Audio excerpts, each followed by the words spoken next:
तो उसका उद्देश्य क्या है सर?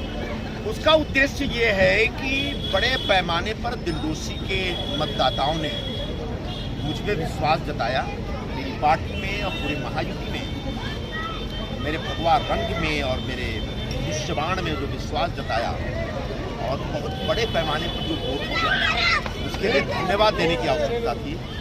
मैं आज बाहर निकल करके रास्ते पर उतर के पूरे दिलडोशी वासियों को, दिलडोशी के मतदाताओं को धन्यवाद दिया। और आप पूछ सकते हैं कि भाई हारा हुआ उम्मीदवार तो कभी धन्यवाद देता है, जीता हुआ उम्मीदवार धन्यवाद देता है, लेकिन दिलडोशी में एक नया इतिहास रचा गया है। यहाँ जो जीता है उसने धन्यवाद नहीं दिया, उसने कोई यात्रा नहीं निकाली, और मैं जो हारा हूँ मैं यात्रा निकाल रहा हूँ। क्यों?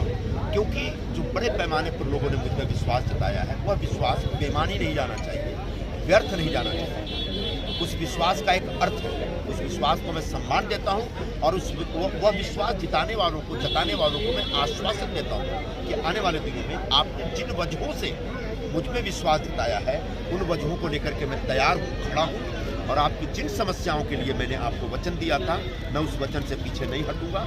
आपका पानी का प्रश्न हो, बिजली का प्रश्न हो, रास्ते का प्रश्न हो, गटर का प्रश्न हो, जो भी आपके इश्यूज हैं, जो भी आपके प्रश्नों को लेकर के हम आपके साथ खड़े हैं।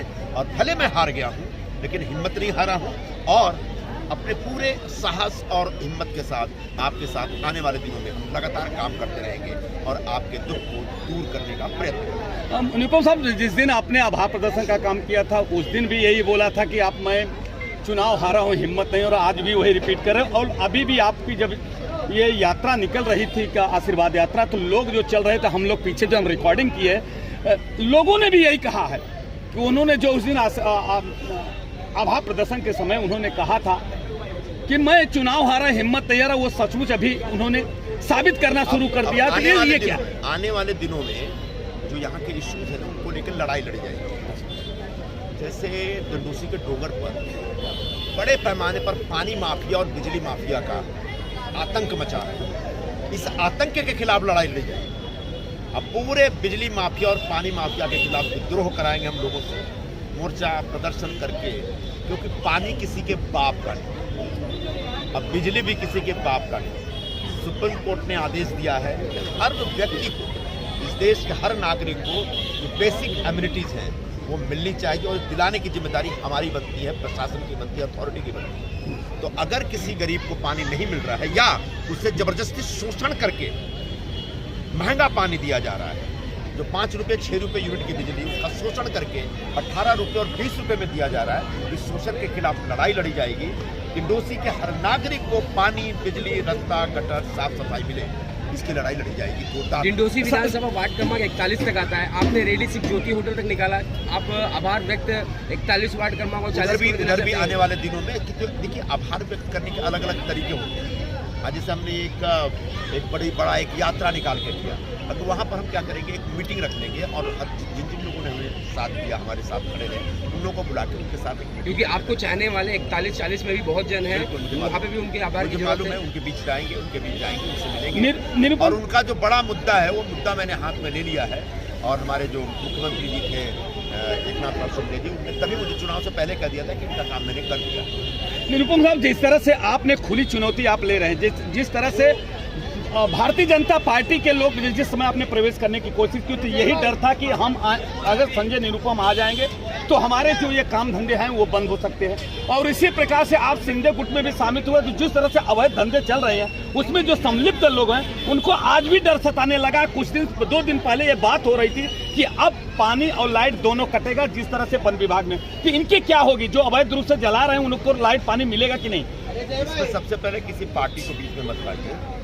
भारतीय जनता पार्टी, वो शिवसेना, सब हमारे लोग हैं, हमारी पार्टी है, हमारे महायुति का हिस्सा है, और इससे जुड़े सभी लोग हमारे साथ हैं। लेकिन जो अवैध धंधा कर रहे हैं, जो जन सामान्य का शोषण कर रहे हैं, जो जन सामान्य की जिंदगी को बर्बाद कर रहे हैं, तबाह कर रहे हैं, ऐसे अवैध धंधा करने वालों के खिलाफ लड़ाई लड़ी जाएगी। अब वो धंधा करने वाला कोई भी हो सकता है, हम नहीं डरेंगे, और उनके खिलाफ एक पूरा जन आंदोलन शुरू होगा बहुत जल्दी, हफ्ते 10 दिन के अंदर आपको सुनने को मिलेगा। अच्छा, एक लास्ट मेरा एक क्वेश्चन है कि जिस तरह से विधानसभा में सरकार बनी, सत्ताधारियों ने तो शपथ लिया, मगर विपक्ष ने शपथ नहीं लिया, बहिष्कार किया, इसकी वजह क्या कहना है आपका? ने बोला कि हम एक दिन शपथ नहीं देंगे। मैंने कहा जल्दी ले लो वरना अगली बार शपथ लेने के लायक भी नहीं रहोगे। सर 2 मिनट सर, आपने बैनर के आधार पर, बैनर के माध्यम से लाड़की बहन को आभार व्यक्त किया हुआ है, तो लाड़की बहन योजना के अंतर्गत जितने लोग का बाकी है फॉर्म, क्या ये वापस चालू किया जाएगा स्कीम? ये मैंने वचन दिया था लाड़की बहनों को और उस वचन पर मैं खड़ा हूँ अभी भी। और जिन बहनों ने फॉर्म भरे हैं और उनको अगर उनका फॉर्म अगर अप्रूव नहीं हुआ है तो क्यों नहीं अप्रूव हुआ ये हम देखेंगे और उनका फॉर्म अप्रूव कराएंगे। और जिनका अप्रूव हो गया है और अभी तक मदद नहीं मिली है उनको मदद कैसे मिले इसका भी इंतजाम। और ज्यादा संख्या में लोग, अभी राशन बहुत कम लोगों को मिल रहा है, जिससे 59,000 जिसका था जब कांग्रेस के जमाने में, जिसका उससे साल भर में जिसका इनकम है उसी को राशन मिलता था। अब तो एक भिखारी भी 250 से 300 रुपए रोज कमाता तो 1,20,000 होता है तो उसको भी राशन नहीं मिलना चाहिए। तो ये क्या इस GR के बारे में आप सरकार में हैं तो बात करेंगे? जानकारी नहीं है इस GR के बारे में, लेकिन आपने जो कहा है अपने ध्यान में लाया है। मैं इस GR को समझूंगा, पढ़ूंगा और इस बारे में सरकार से बात करके कैसे सामान्य नागरिकों को, गरीब नागरिकों को, कमजोर लोगों को फायदा हो इस स्कीम का, इसका इंतजाम करके। धन्यवाद।